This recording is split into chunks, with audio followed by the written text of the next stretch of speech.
All right, big show today. Fantasy football today. We got Scott Fish joining us. He is the 2019 FSGA Humanitarian of the Year. He organizes an amazing fantasy football event. He's a charitable guy. He's an awesome, nice guy. He's joining us today. He's joining us tomorrow on Twitch. He didn't draft a wide receiver until round 5, was it? Yep. Scott? Yep, that's right. In the draft that we're going to review today. Welcome back to the show. Scott Fish, also Heath and Jamie are here, blah, blah, blah, whatever. What's up, man? Oh, what's going on? Excited to be here. I absolutely love this show, so I'm glad to be here. Hey, Adam, whoever's running the FSGA needs to rename the Humanitarian of the Year award the Scott Fish Award. Well, if they do that, though, Scott probably can't win it anymore, right? Like, once they name it after you, you pretty much can't win it. I think that's probably a bigger honor. Just a hunch. I agree. That would be a bigger honor. I don't know that it should be named that though. But it was very awesome for them to give me that. All right, let me tell everybody what's coming up today. We'll talk a little bit about Cam because Heath didn't get his chance last night, and I want to know what Scott thinks about Cam. We will review a half PPR draft that we did 2 weeks ago, and it was the CBS guys plus Scott plus Jake Ciely of The Athletic, Mike Tagliere of FantasyPros, Mike Wright of the Fantasy Footballers, Liz Loza of Yahoo, Brad Evans of FTN. So it was an industry draft and some interesting results. Josh Jacobs going, I think, 7th overall. He was the 6th running back off the board. We'll talk about things like that. And we've got top 5s coming up all this week after today. And then we'll talk about the Scott Fish Bowl and the crazy scoring. Get your calculators out if you're in the Scott Fish Bowl, but Scott's going to help us out how to draft best strategies and things like that. You can follow him at ScottFish24. So tell us about yourself and about Fantasy Cares. Sure. I guess about myself, I've been in the industry for a good 15 or so years, and full time I run a commissioner service called Safe Leagues. I basically run dynasty and redraft leagues. I've been doing analysis on the radio and on podcasts for years. I have a weekly radio show in season on syndicated around the nation and on iHeartRadio called Fantasy Football Weekly. I do with Paul Charchian. And I run the Scott Fish Bowl, which is a big event to help raise money to buy toys for kids at Christmas time, fundraising effort through Fantasy Cares. And this year we're also giving a large amount of money to the Injustice League. So we have in previous years, we help other causes as well. It's not just Toys for Kids, even though that's the main one.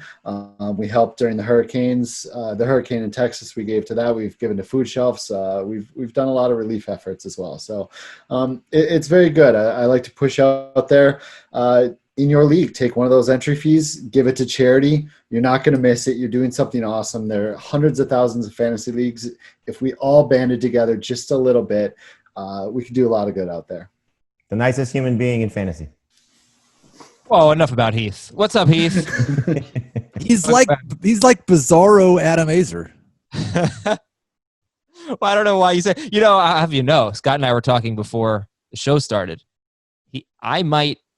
There are a few Scott Fish Bowl spots left. This might be the year I might join Scott Fish Bowl. What, do you realize that a lot of people, for the first time, will be listening to our podcast today because we have Scott Fish on and they are fans of Scott Fish and everything that he has done. And so let's check out this podcast. And these people have wanted for multiple years to get into the Scott Fish Bowl. And then we've got Adam Azer, our host. There's a couple spots left. I might decide to do it this year. What an absolute jerk. So maybe you are a jerk. Auction off my spot to charity. You really are a jerk about this.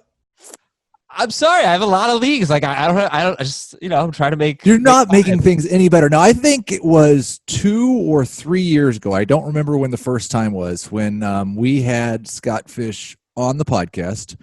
And I threw a number out there that I think we thought maybe was too big at the time. I asked Scott if this was going to be the year that Fantasy Cares cracked 50,000. I think it's done that like 3 years in a row now, right? At least 2. It hit 60 last year. It was 44.5 the year before. But it seems and this like year it's going to hit, yeah. From what I've seen, like this year has been about the most aggressive start ever. So we might as well just go ahead and hit 75,000 this year.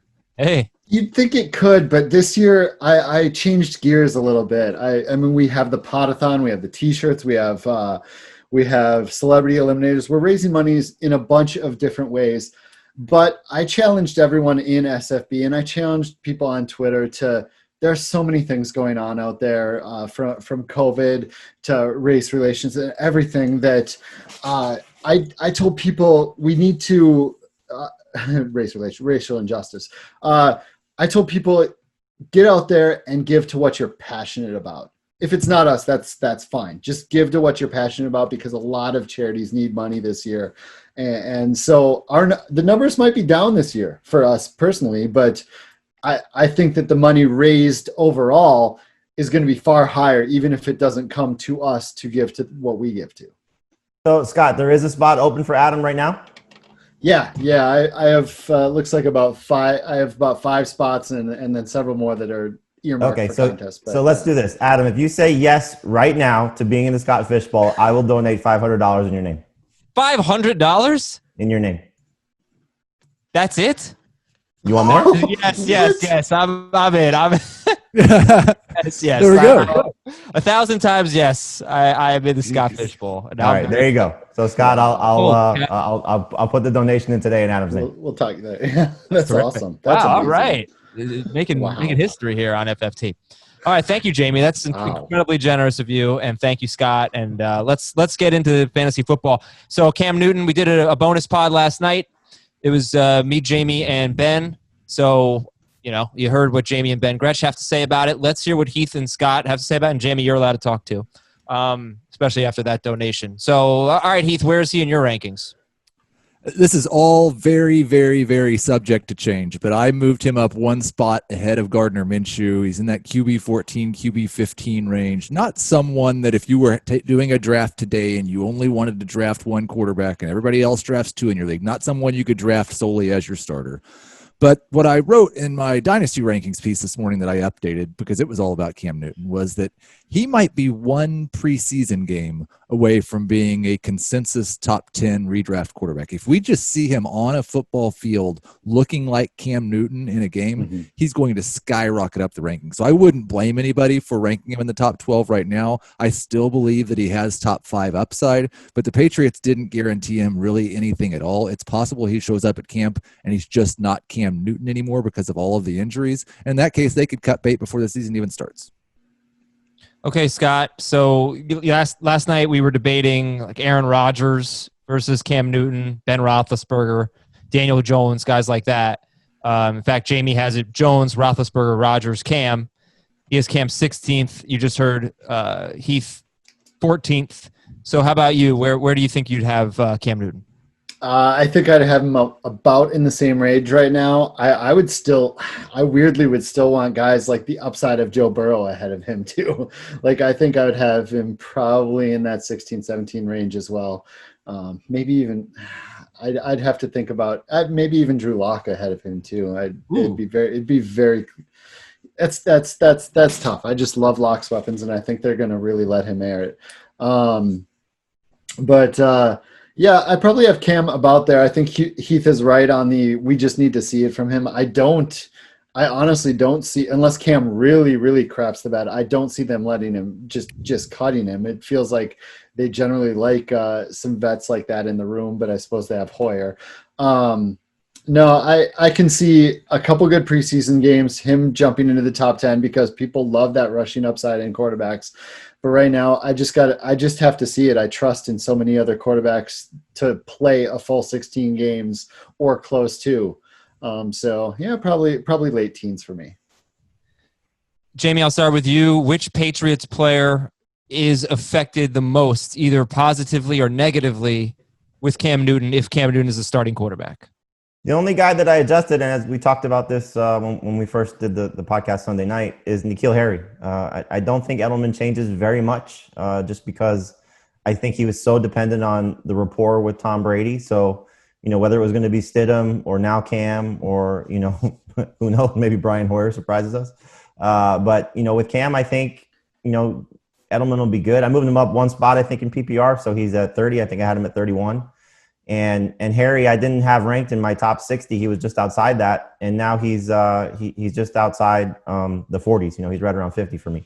So about a 10 spot jump for Harry. Now, like I said last night, he goes from a guy you were drafting as your 5th receiver with upside to a guy you can probably draft as your 4th receiver, and maybe somebody that can end up starting for you at times if things go right for him. Because I do think that Cam will challenge down the field, and I think that's what N'Keal Harry needs. Heath? Yeah, I think the guy that moved the most was Harry. I couldn't quite get him into my top 60 because there are just so many wide receivers, and he showed us so very little last year. But I mostly agree with the things Jamie said. I'm a little bit worried. It's a two-sided coin, but I'm a little bit worried what this means for Sony Michel, because obviously Cam Newton's one of the greatest red zone rushers in recent history, and Michel is very, very reliant on those touchdowns. And so I do think like the share of the running back carries probably gets smaller with Cam there. The share of their touchdowns gets smaller, and they still have 17 running backs, 3 of which will probably have great games at some point during the season. All right, Scott, final word. Any change? James White, Sony Michel, N'Keal Harry, Julian Edelman, whoever. Any big change for you? Not really, because I think James White is going to be similar with Cam that he would have been with Stidham or was with Brady. Maybe a slight downgrade to the offense as a whole, down from Brady, but from Stidham to Cam, maybe Jamie's got a point on the better, longer, deep balls. So maybe that does play into Harry a little bit better and less Edelman. So I can see a slight upgrade for Harry, but otherwise, I'm not as worried. Michel just I think half his touchdowns came in one game, Heath, last year. He's not even really that great of a proficient touchdown scorer. So I don't know how much I move Michel anyway. He's a guy that I'm fine with grabbing as my 4th running back because he's going to get a lot of volume. But other than that, most of the guys stay the same for me. Maybe Harry a slight bump. I agree with that analysis. Yeah, I just want to ask you a quick question because I know you mentioned the stuff that you do with Dynasty. You were talking redraft, taking Burrow and Locke ahead of Cam, or is that more a Dynasty thing? Definitely in Dynasty, but even in redraft, I tend to be an upside chaser. I'm a guy with with a quarterback like that. I can see all the weapons that Burrow has, and even though rookie quarterbacks don't have the greatest track record, when you do hit on them, that we're not talking about my QB1 here. We're talking about my backup QB. And when I go for a backup QB in a 1 QB league or even Superflex, I tend to shoot at the high upside QBs instead of the safe guys. The safe guys I grab with my QB1s. Okay. All right, so that's going to wrap up our Cam discussion for now. Some things to promote: the Scott Fish Bowl. We're doing a mock draft, so if you're participating in it and you want to see, there's a lot of different rules: Superflex, tight end premium, points for completions and incompletions, or negative points for incompletions. Scott's going to talk about that later, but we have a mock draft Tuesday on Twitch. That is twitch.com/FFtoday. It's also half PPR and half point per first down, so there's a lot going on there. That's 7 p.m. Eastern, Tuesday night on Twitch. We're going to be doing this, and you can follow along. You can ask us questions, and you can subscribe. If you become a Twitch subscriber to our channel, twitch.com/FFtoday. And by the way, if you have an Amazon Prime account, you can link that to your Twitch account for a free month. You will have a Twitch league. You can participate in that Twitch league with us. You can be one of the 8 people we'll select. So that's pretty cool. Twitch.com/FFtoday. And we've got 4 more episodes coming up this week. It's Top 5 week. Fun topics like top 5 wide receivers after round 10, 5 players we're avoiding. And we'll have a real fantasy topic on Friday, but we're also going to have the top 5 best patriotic movies since it's July 3rd that day. Scott, what's the best patriotic movie ever? Patriot? No, I don't know. It's up there. It's going to be on my Born top on the 4th 5. of July? I'm not sure. Independence Day? That's a mainstay. Independence Day is very interesting. It's very so cocky, for Americans to think that we're saving the world in a global effort on July 4th. Let me guess for you, Independence Day isn't a July 4th movie. I don't really think it is. That's nothing to do with America. It just I don't know. I think, honestly, Rocky IV is probably going to be in my top 5. That's Sure. pretty patriotic. This is a terrible category, and you're still going to have the worst choices. This is a great category. People be into it. There's only one answer. It's Die Hard. It's always Die Hard. It came out in the summer. That's right. I think it came out in July. Right. All right, half PPR draft. So before we get into Scott's team, I have, and I'm sure you guys won't agree because you don't agree with anything. I have the 5 most interesting picks of the draft, according to me. And they are Josh Jacobs and Derrick Henry, 7th and 8th overall. James Conner, 33rd overall. Keenan Allen, 53rd overall. And Mark Ingram, 65th overall. Wow. Let's start with the first two, Jacobs and Henry, 7th and 8th overall. Jacobs was RB18 in this format, but he missed 3 games. He was RB13 on a per-game basis. Derrick Henry was RB3. Now, you hear me talk a lot about 50 catches. Aaron Jones screws up all my numbers by having 49 catches last year. So if we go with 49 catches, over the last 4 seasons, there have only been 2 running backs who have finished top 5 in half PPR with less than 49 catches. Now, these guys were drafted 6th and 7th at running back, but I think it's still a very relevant number. Only 2 running backs, Ezekiel Elliott and Derrick Henry. Zeke in 2016, Henry last year.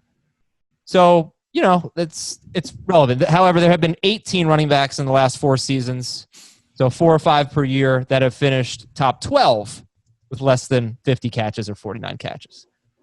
All right, that said, Jamie, what do you think about Josh Jacobs and Derrick Henry in round 1, right after the top 6 picks, which are basically, you know, consensus in some order? I'm coming around a lot on Jacobs. I think he's going to have, a very solid season. I've actually moved him ahead of Miles Sanders in non-PPR and half PPR.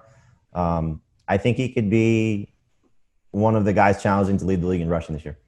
So I think he's a little too soon in this draft, but I do think he's now a borderline first-round pick if you're going to see a lot of running backs go in the first round, which I think is going to happen. Henry, you know where I come out on Henry. I mean, I'm not a Derrick Henry guy this year, but this is the spot he's probably going to go in non-PPR and half PPR. If he's healthy and plays 16 games, he's going to be, you know, a potential top 5 pick. So we saw it last year how good he could be, what the upside is for him. He could lead the league in rushing. He could lead the league in touchdowns, certainly from, you know, just on the ground. So if you're inclined to take, you know, 2 guys that are going to be very involved in their offense, carrying the ball, probably limited in the passing game, these are 2 guys you're going to gravitate toward. I like Joe Mixon better than both, but this is the right range for them to go if we're going to see, as I think we expect, a lot of running backs going in the first round. Well, Scott, you took Joe Mixon. You took him 10th overall. Then Jamie took Miles Sanders. So I guess I'll just recap the first round so you can see who Jacobs and Henry were taken ahead of. So it's McCaffrey, Barkley, Kamara. Heath took Zeke, then Dalvin Cook, Michael Thomas, Josh Jacobs, Derrick Henry. Then it was Devontae Adams. Jamie, this is a 3-receiver league, right? Yes. And a flex. Okay. Devontae Adams, then Joe Mixon, Miles Sanders, and Julio Jones. Considering it's half PPR, 3 receivers, and a flex, no Tyreek Hill in this round. Andre Hopkins, so very running back heavy with just three wide receivers. But, you took Mixon. Of course, Jacobs and Henry were off the board. But if all 3 of them had been on the board, Scott, who would you have taken? Mixon. I actually took Chubb in the second round, and I have Mixon and Chubb ahead of both Jacobs and Henry, but in that order. So we're splitting hairs here.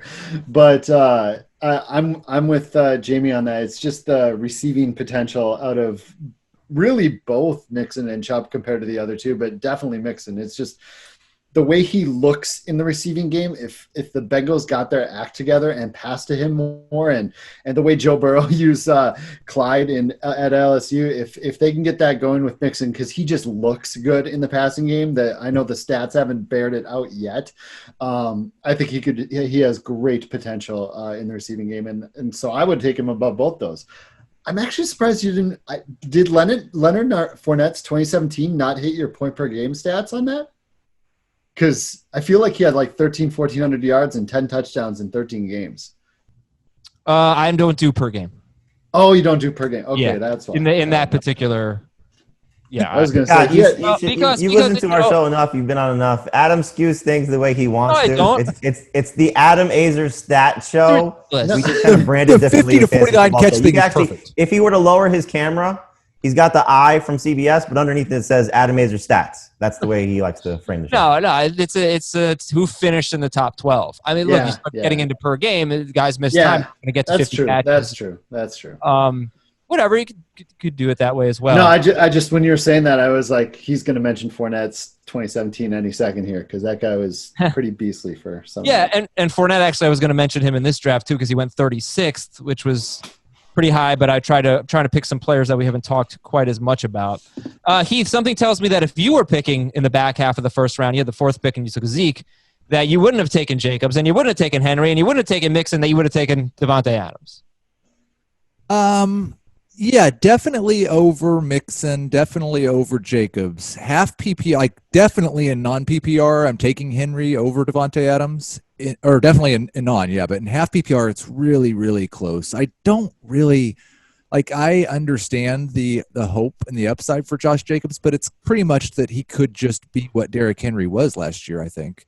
I don't think the Raiders have given us any signal that they're going to open up what he does in the passing game very much. And I don't think the Raiders are going to be good enough to run as much as the Titans did last year. So I've got Henry considerably ahead of Jacobs. I'm okay with him in that spot. I might have taken Adams over him though. It's kind of interesting. What is the argument for Jacobs over Derrick Henry? I don't really think you can use the injury argument, when talking about Jacobs. Yeah, Jacobs still hasn't shown us that he can handle that type of workload. Right. But I think the argument would be don't chase last year's stats. Pick the guy that's going to do that this year. Right. I feel like Josh Jacobs is awesome, but so is Derrick Henry. I don't know. I understand why somebody would take Jacobs over Henry. He's younger and it matters at running back, but I guess I can't really come up with a great reason for it. I can't. For me, it's just I'm just terrified of Derrick Henry coming off the workload from last year. So I think he said it. I'm never going to be somebody that chases last year's stats when I think there's a player that has similar type of upside. I think they profile somewhat similar because again the passing game work. I do think there's a little bit more likelihood that Jacobs is involved in his passing game more so than Henry is with his because of the what the potential could be. I mean, Henry's been sort of, 18 catches last year was his career high. I don't know if we're going to see a scenario of, Jacobs being worse than that. So I think, to me, I think he could get to 35 catches. I don't think he's going to be a 50 catch guy or 49 to make your list, but 30 plus, I think he can get in that range, and I'm pretty confident in that. Okay, let's move on to our next interesting pick. It was James Conner. Conner goes 33rd overall, 9th pick of the third round, 18th running back off the board. So 18 running backs and 33 picks. And he was RB7 on a per game basis in 2018. He played 13 games, 973 yards and 12 touchdowns on the ground, plus 497 yards and 1 touchdown receiving. He was just outstanding. So Scott, if I take a look here at James Conner going after one pick before you took Patrick Mahomes. After Jonathan Taylor, which was Ben Gretsch. Ben Gretsch is going to take Jonathan Taylor earlier and earlier every draft. Middle of the third round now. After Chris Carson, after Todd Gurley, before David Montgomery, before Melvin Gordon, who went pretty late, I guess, compared to before Le'Veon Bell. All right, what do you think about James Conner there in the middle of that? I'm fine with that spot, I guess, but I'm never going to be the one to take him. I understand the end of year stats looked great, but in the first 8 weeks last year, he had 6 different injuries. I mean, he's just constantly hurt, and I never know when that next injury is going to be a 5-game miss. I just can't trust it. I know that the Steelers running back is one to have, even when it's Benny Snell getting 20 carries. They love to go to one running back, and when that's James Conner, it's going to be great. I just can't trust that. I just don't have a lot of faith that every week I know I can sit and plug him in. And we're talking about a third rounder. You're the core of your team, I like to be a lot safer in those early rounds. So you would have taken Mahomes over him if they were both on the board? Yeah. Would you take David Montgomery? Well, wait, hold on. I want to clarify because Scott went running back. So if you had maybe gone a different route, would he be somebody in consideration for you? No, I know what you're saying, and I totally agree with you, in terms of the safety factor. But I think, like I said, we're going to see all these running backs get pushed up in drafts. And so if you had gone a different route, would you have considered maybe Connor there? I would have definitely considered it. If I had gone, something like wide receiver and then, a Kittle Kelsey type or some kind of interesting where I wasn't sitting on a running back already. I definitely would have considered him there just because when he does play, he's that good. But if I already have my main starting running back, he's likely not a choice for me. The three running backs who went right after him, Montgomery, Melvin Gordon, Le'Veon Bell. Heath, how many of them would you take ahead of James Conner? I would take Le'Veon Bell and Melvin Gordon ahead of Connor, but they're right in the same range. Like, I don't think he went necessarily maybe a half a round too early here, but this is right about the range where you'd expect all of those guys to go. And in half PPR, Bell and Connor are almost a push for me. In full PPR, I'd much rather have Bell. What about Montgomery? I've got Montgomery a little bit behind that group. Okay. Just because I think he's got a bit of a catch problem as well, obviously, with Tariq Cohen there. Yeah. I ask the questions around here, Scott. All right, let's go to our next one. Keenan Allen, Jamie, 53rd off the board, 24th wide receiver selected.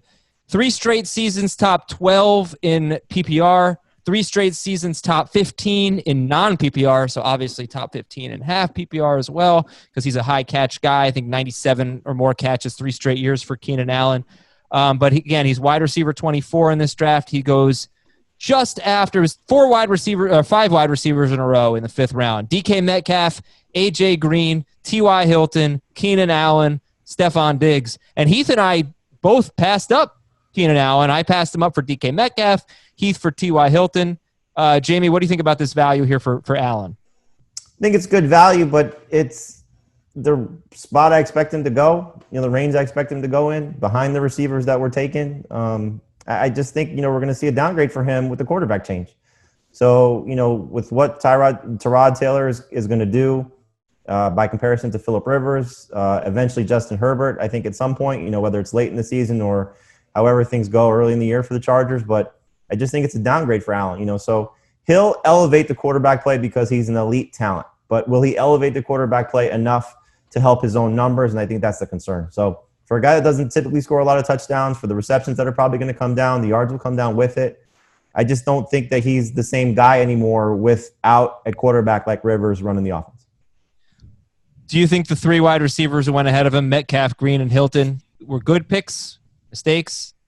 No, I think they're great picks. I mean, Metcalf we've talked a lot about, if things work out well for him, if he gets over, the 120 target threshold, certainly if the Seahawks open up the offense a little bit and give Russell Wilson what he wants, he could be an absolute superstar. T.Y. Hilton benefits with Phillip Rivers. That's the swap. So I think, Hilton healthy is they're very similar. They're not high touchdown guys. The catches obviously are different, but just in terms of how they score touchdowns, I think Hilton will benefit with a quarterback like Rivers. And then AJ Green is the wild card here, but if he's anything close to what AJ Green typically is, then this is a steal in round 5. All right, Jamie. Listen, man. Why are you disrespecting Mark Ingram? Why are you taking Kareem Hunt over Mark Ingram? Why is everybody disrespecting Mark Ingram? Guy's not even a top 60 pick. 65th overall, Mark Ingram.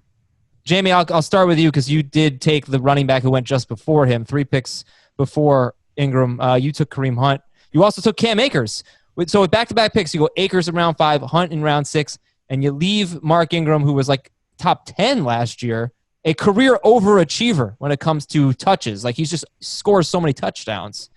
What were you thinking, sir? This was non-PPR. I would have taken Ingram ahead of both those guys, but in half PPR or PPR, I think you're going to see Akers so the way I started my team was with Miles Sanders, then 3 receivers.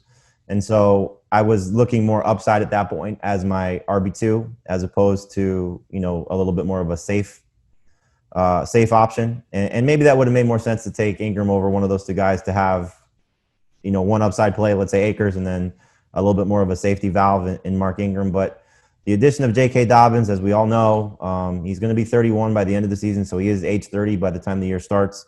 I do think that what the Ravens are saying is probably going to ring true, that they're going to give Gus Edwards a couple of touches, and maybe Justice still plays a little bit on offense. But we know Lamar Jackson is going to dominate this offense as well, running the ball. So we've said this time and time again. Heath has pointed it out, the regression coming for him. He's not going to catch 5 touchdowns again on the limited number of receptions that he had last year.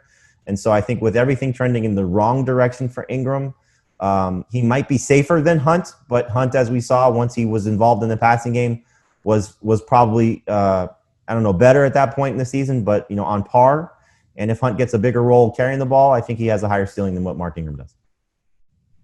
All right, Heath and Scott, I want you guys to weigh in there. Start with Heath. Mark Ingram, 65th overall. What do you think about that? It's fine. I definitely am going to have him ranked higher than that in non-PPR, but he will be in most versions of my bust column this year because he is going to regress so hard on the touchdowns. I think he's probably going to lose a few touches. Like last year, they gave him 35% of their total rush attempts when Gus Edwards was the second best back on the team. Now it might be that Mark Ingram's the second best back on the team. I think there's a real risk, not just that Ingram at his advanced age gets hurt or isn't as good, but by midseason that it's just clear and obvious to everyone that J.K. Dobbins is better than Mark Ingram. So I've got a lot of concerns about Ingram. There's absolutely nothing there for him in the passing game. I think there's a decent chance he's not a top 30 back. All right. On the other hand, Scott, Gus Edwards had 133 carries. Mm-hmm. So, Dobbins, it's kind of like the same thing I say about Jamal Williams and A.J. Dillon. I mean, is Dobbins going to get 133 carries? Jamie thinks they're going to use all of the guys. But what do you think about Ingram, I guess, and this value? I think the fact that Gus Edwards got that many carries says that they're going to give J.K. Dobbins the chance to prove himself to the tune of 75, 100 plus carries, whatever. And I think he's going to do it. I think Heath's not wrong. I think it's very possible, closer to probable, that J.K. Dobbins is the better back, and they're going to realize that by season end. Mark Ingram is a guy that you absolutely love to get as your running back 3 or 4, definitely 3, but or definitely 4 and maybe 3. But as your RB1 or 2, I'm just not loving it. I believe Jamie was the one that said every single arrow is pointing in the wrong direction. I believe Jamie said, and that feels like the exact way to describe Mark Ingram for this year. By the way, just one more point. I think they kind of learned their lesson a little bit, which is, speaks volumes to not just Dobbins being the future, but, he hurt himself at the end of the year last year. They had the bye week. He didn't play week 17, so they had the bye week and a couple of extra, days to get him right for the playoffs. But I don't think he was 100% in that game against the Titans. And he's such a big part of what this offense is that they probably want him at his best November, December, January, and for their case, hopefully February. But I think they're going to ease him back a little bit just to make sure he's right by the end of the year. Yeah, and I just want to say, for those of you who think that I'm YPC for life, if I were, and I'm a Miami Hurricane, I would be all about Gus Edwards. 5.3 yards per carry in his career and 270 carries. But I don't think he's very good. All right, so I just wanted to defend myself. Always have to do that when I'm on my show, which is weird. Let's take a quick break here. When we come back, we'll look at Scott's team. He can justify all his picks. We can pick them apart. Then we'll talk about the Scott Fish Bowl. We'll be right back on Fantasy Football Today. Jarvis Landry and Christian Kirk and Will Fuller as his flex. All right, that's Scott Fish's team. Welcome back to Fantasy Football Today. Okay, Heath, I'll just get it out of the way. Go ahead. I just wanted to make sure that Scott thanked you for allowing him to be on your show. Did you reach out to Scott? Did you tell Scott to come on? It's clearly your show. We're just all a part of it. I think I told you to have Scott on, did I not? You sort of did. I said, yeah, you kind of did. Yeah. I said, which guest should I get? I said, please say Scott Fish. Jamie said, get Scott Fish. My whole plan was get Scott on the show, lose $500, and get you to play in a fun fantasy league. That was my entire plan. Works great. Brilliant plan. Yeah, hey, actually, we could bring in our producer, Ben Schrager, back from vacation. Ben, did you do your homework assignment? Oh, absolutely. You watch Tommy? Who's calling you? Oh, it's definitely my grandparents checking in on their house. You watch Tommy Boy. What'd you think? Watch Tommy Boy. Hilarious. Yes. Excellent. Honestly, so many good lines. Was shocked that it was that funny. Because you usually don't have great recommendations. No, that's not true with movies. I'm great with movie recommendations. You told me to stop watching Homeland. I did. Is Homeland a movie? Okay, so you're just terrible at TVs. Fine, I'll accept that. But I'm great with movies. I will say this. I don't think I told you this, Adam. I finally watched Prisoners, and it was very good. Oh, hell yeah, man. All right, Scott Fish, give me a movie recommendation. Somebody says, hey, I really want to watch a movie tonight. What should I watch? Man, how popular. Have you seen Logan Lucky? I've never heard of it. Okay, watch Logan Lucky then. Okay. Hey, Scott, I had a question for you, too. Kind of like a heist movie. Yeah. Have you seen the Avengers movies? Yes, just went through all of them with my son. The 2012 Avengers. Oh, the no. Avengers. Okay. Some people on this podcast, or one person, may have said, it's just not that good. I've seen all of these scenes in the Transformers movie. Oh, boy. Comparing that to a Michael Bay movie is that's... I'm telling you, you watched that last... I don't know how long it was. I just was tuning in. It was on like TNT. And I was like, gosh, this just looks like Transformers. They're just destroying a city. This is not as good as I thought it was. As I thought it would be. Okay. I really liked Endgame, or I don't know, the one after that, maybe? Endgame would be the end. I think they all lead up to it. And I guess I can kind of see your point. If you watch them in a row... Don't waffle on this or try to be nice. This is me trying to be nice. I can see that you probably just saw a ton of action, but it's such a culmination of all these other superheroes in those movies gained together for one movie. And that movie's kind of unique in the series, really fun in the series, because it has a huge battle scene that's just awesome.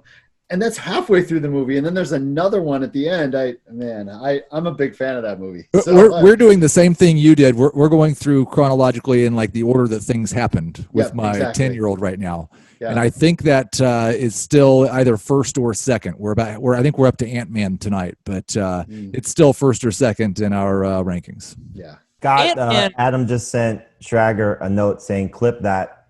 I see your point." That's exactly what he did. Wherever we use. Doesn't Ant-Man kind of feel like the Marvel people just kind of ran out of ideas? And they were like, all right, what else can we do? It's the Adam Azer of Avengers, for sure.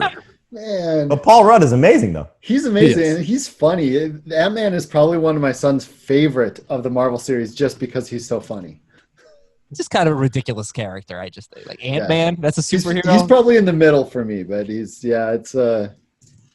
good. Everybody is tuning into the podcast for the first time saying the same thing about you, Adam. He's just kind of a ridiculous character.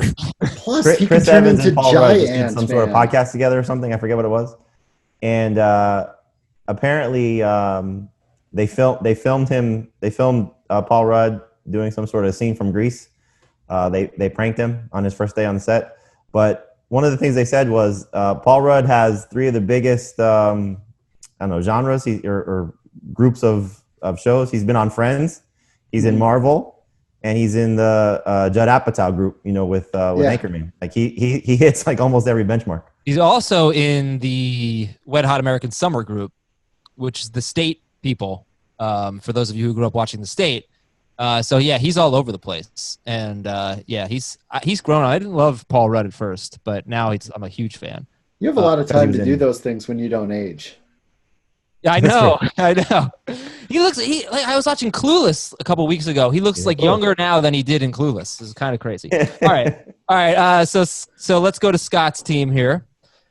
So you already mentioned you took two running backs for the first two picks. He had the ninth pick, was it? Ninth pick? 10th pick? 10th pick. Okay. So Joe Mixon round 1, Nick Chubb round 2. No beef there. Good stuff. Round 3, Patrick Mahomes. And then round 4 was Mark Andrews. All right, so that was interesting. You still had David Montgomery and Melvin Gordon and Le'Veon Bell on the board, but you already had 2 running backs. Robert Woods, Odell Beckham, Amari Cooper. They could have been your first wide receivers.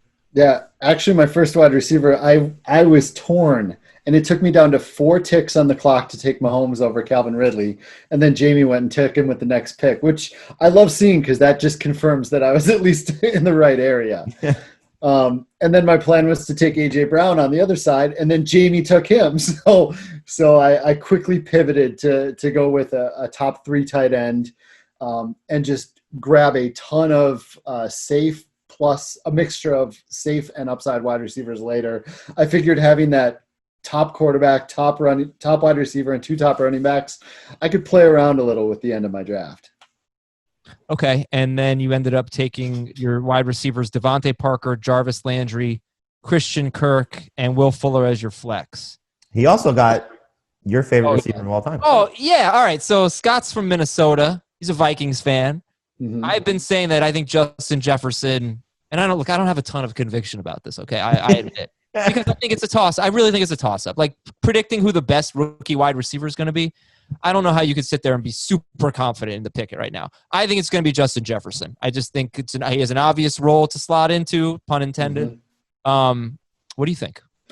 I think Thielen will have to bounce outside a little bit more. They've already talked about in Minnesota that they're going to move Justin Jefferson inside. I mean, he was sliding in college, obviously, but they're going to have him inside a lot. I think it's a good spot for him. I went on a podcast just 2 weeks ago and said the same exact thing, Adam, that you just said, which almost scares me that we're agreeing on. No, I'm just kidding. But I said, you said other people. Transformers? No, oh boy, no. No, he CeeDee Lamb is in a more of a crowded situation, and so does Jerry Jeudy and Justin Jefferson. He's going to have every shot in the world to start from day one, unless you have supremely high belief in Tajay Sharp or something. I think Justin Jefferson could be on the field a ton. I know it's a run-heavy offense, but there's still some room to operate, and I don't disagree with that take. And I liked getting him really late for what he could possibly produce.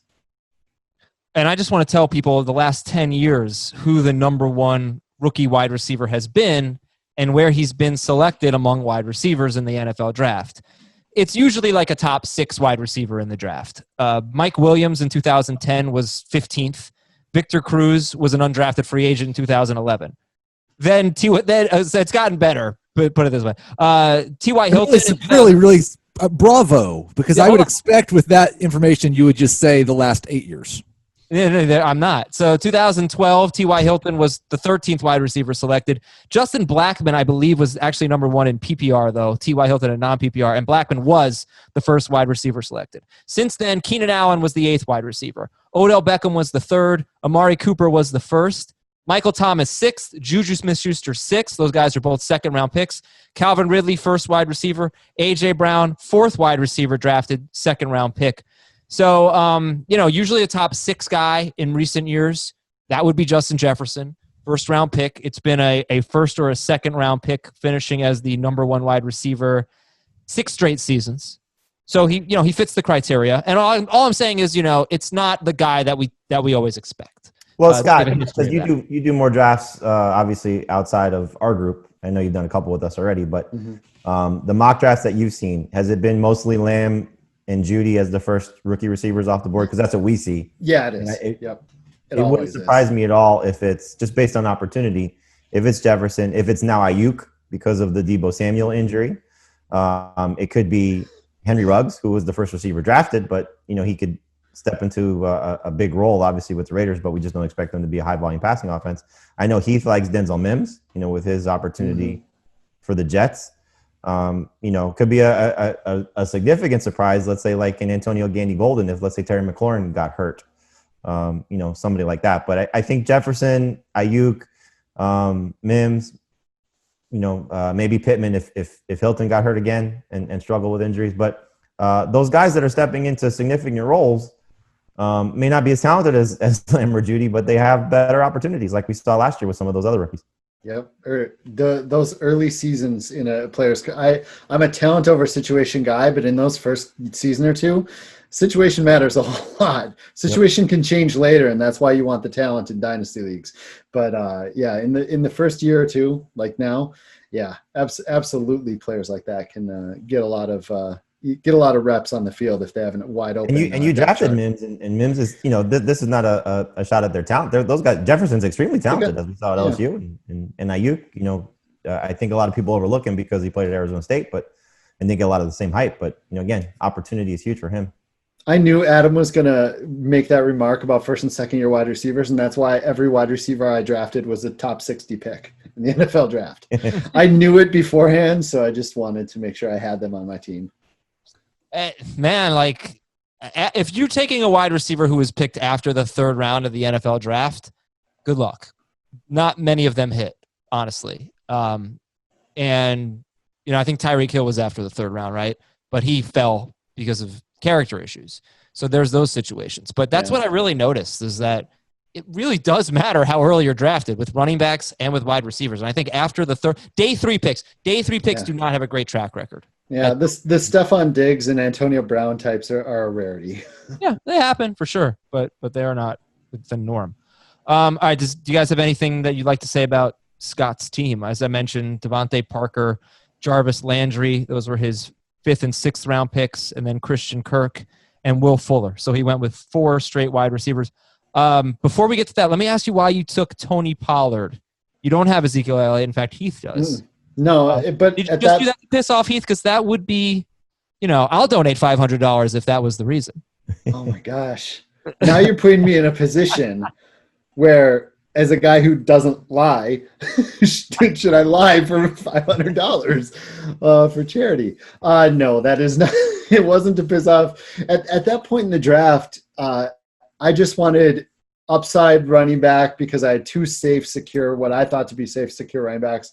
I needed to grab a couple upside running backs that if their starter went down, they would be giant. And I think Tony Pollard might, has okay flex value some weeks on his own. But the 2 running backs I took later in that draft, Tony Pollard where I did, and Anthony McFarland for Pittsburgh really late. Those guys, if Connor goes down, if Zeke goes down, I have, potential league winning studs at running back. So I took shots like that later in the draft after I got my, core secure.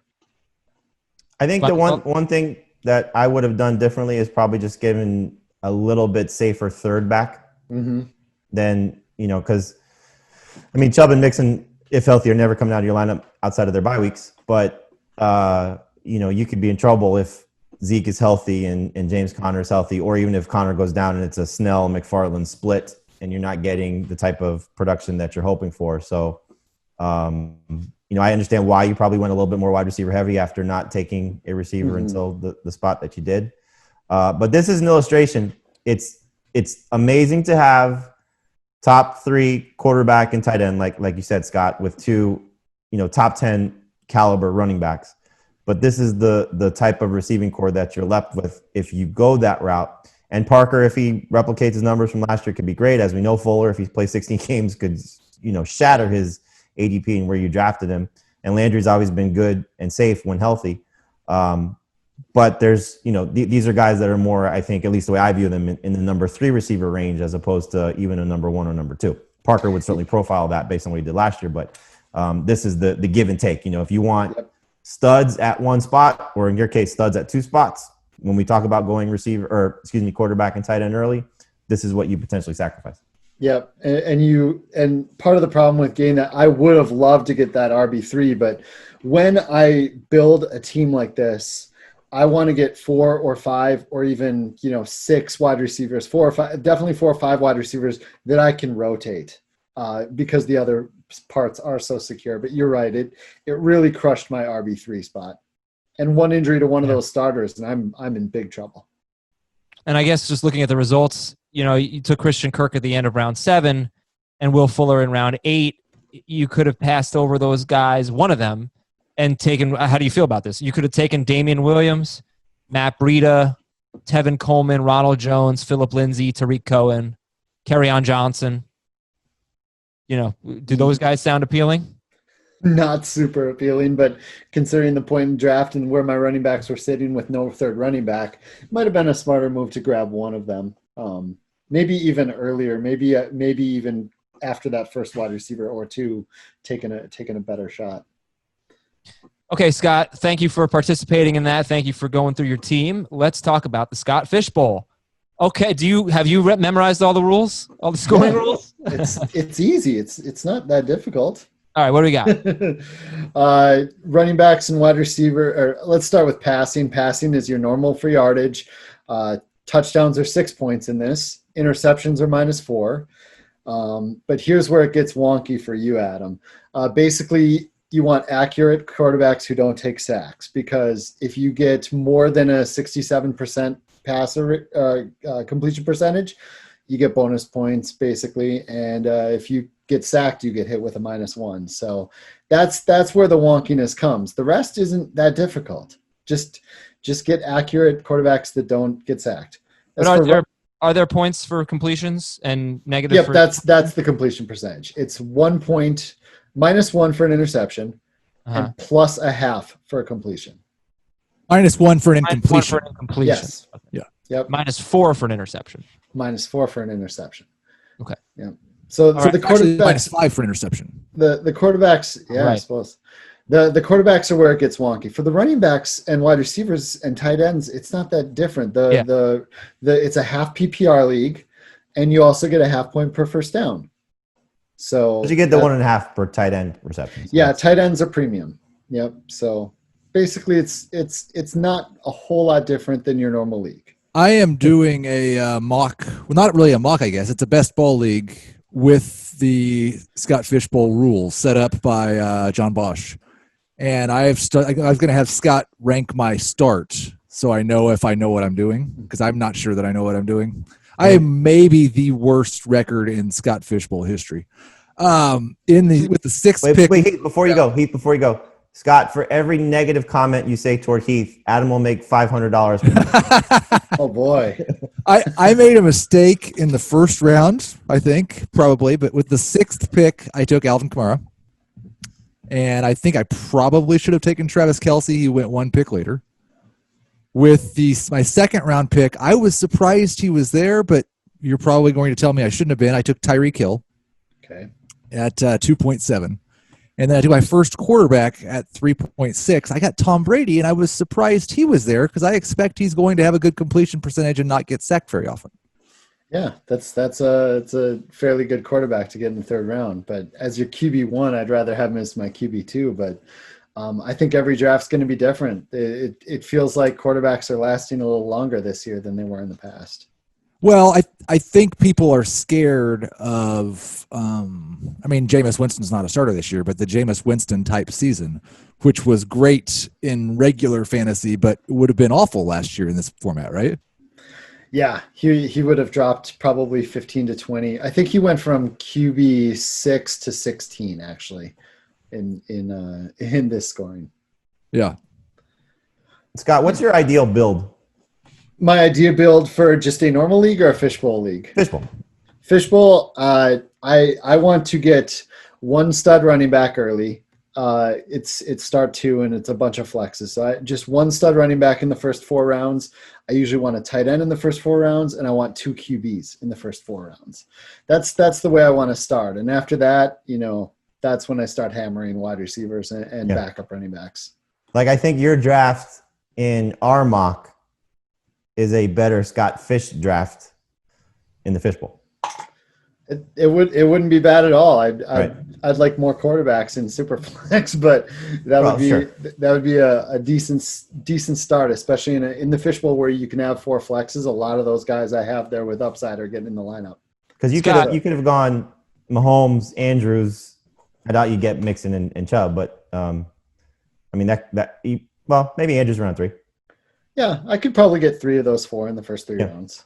But Andrews is not a high catch guy, and it's 1.5 points, so he loses value in the Scott Fish Bowl, does he not? I still think he'd probably be top 3 or 4 because those first downs, those first downs make up for it, and he scores a lot of touchdowns. And touchdowns count as first downs too. If people listening don't know that and they want to jump into points per first down leagues, the NFL tracks as their stats touchdowns as first downs. So because of that, stat providers do, and because of that, league hosts do. So, like he catches a 10-yard touchdown pass. It's like a 10-point play. Yeah, so a touchdown is really 7 points for a tight end. Tight end is so interesting. Zach Ertz had more first down catches than Mark Andrews last year, for what it's worth. And now, first downs are foreign to a lot of people, and to me, honestly, I don't really have a concept of what to look for. You get 10 yards to get a first down. You get most teams punt on fourth down if they don't get it. Okay. So I have to write that down. I never remember that, but because you watch the Eagles, they never punt. No, but I'm looking at the leaders from last year, and Ezekiel Elliott, Chris Carson, Derrick Henry, Lamar Jackson led the NFL with first down runs at 78 to 71 rushing touchdowns. Well, they were over 70. You look at receiving leaders, Michael Thomas had 91. Julio Jones had 77 first downs. Those are the only guys that got to 70. Do quarterbacks get points for first downs? Or just running back? Well, if they run a first down, they would. So Lamar Jackson has to be the first pick. He's going to be a consensus top 3, that's for sure. Because of the first downs, he had 71 rushing first downs last year. Yeah. But he's probably not going to run as much. Okay, but he's going to probably blow away the field in terms of rushing first downs, right? He doesn't throw a lot of interceptions. Oh, yeah. Yeah. I would think he'd be the first pick. If I were picking first, I'd pick him. I think there are people that will. You can't pass on McCaffrey. I was going to look. I think he went second in hours. I believe I was going to pull it up. I believe, and it went McCaffrey, Mahomes, Lamar Jackson, Barkley, Elliott, Kamara, Kelsey, Dak, Michael Thomas, Devontae Adams. That was our top 10. So you're picking sixth, right? I was sixth, yeah. In the real in your real draft, too. Correct. Right. And I'm picking 7. So, in my mind, I'm taking one of the quarterbacks if they fall, which I don't think they will. One of the backs of the top 4 if they fall. I won't take Cook. And then Kelsey. If I think 4 running backs, 2 quarterbacks, and then I get to 7, I'll take Kelsey. My big decision is going to be Alvin Kamara or Travis Kelsey. And that's going to be, I have not decided which direction. Scott, who should I take? I'd take Kelsey. But yeah. I'm such a... I like securing that tight end early. Would you go Kelsey Kittle? I did last year. So yes, I would. I'm a big fan of that move. I was at the closer to the back corner. So and for what it's worth, Kittle did not make it to I don't think you can. I don't know that you'll be able to do that. I don't think I will. I was just considering if it happened. Do we know how many? I'm trying to look up. Where's a good resource to look up first downs? Because I have a very short list here.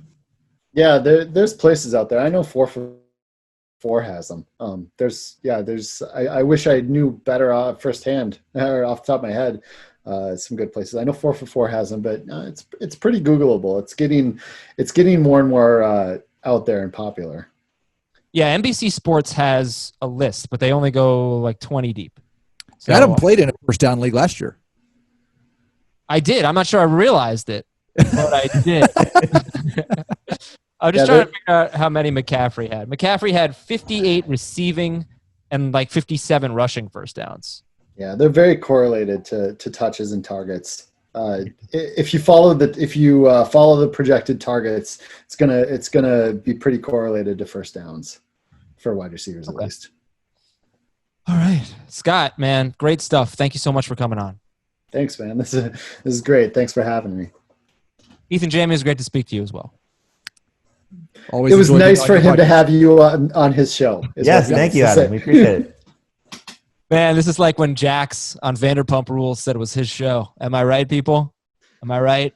Vanderpump. All right, we're out of here, everybody. We got the top 5 biggest backfield battles coming up on your Tuesday show. Heath, you still have to reply to the email so I know which backfields to talk about. So, just try to do that. Always programming your show. I can plan my show. I really appreciate that. Thanks again to Scott Fish. We'll talk to y'all later. Follow him on Twitter at ScottFish24. donate to a charity. Do good things. And thanks for Jamie for that donation that he made on the air. That was amazing. Talk to you Tuesday. Bye, everyone. Want more of the Fantasy Football Today podcast and nonstop year-round fantasy advice? It's simple. Hit the subscribe button and hang with us all throughout the year.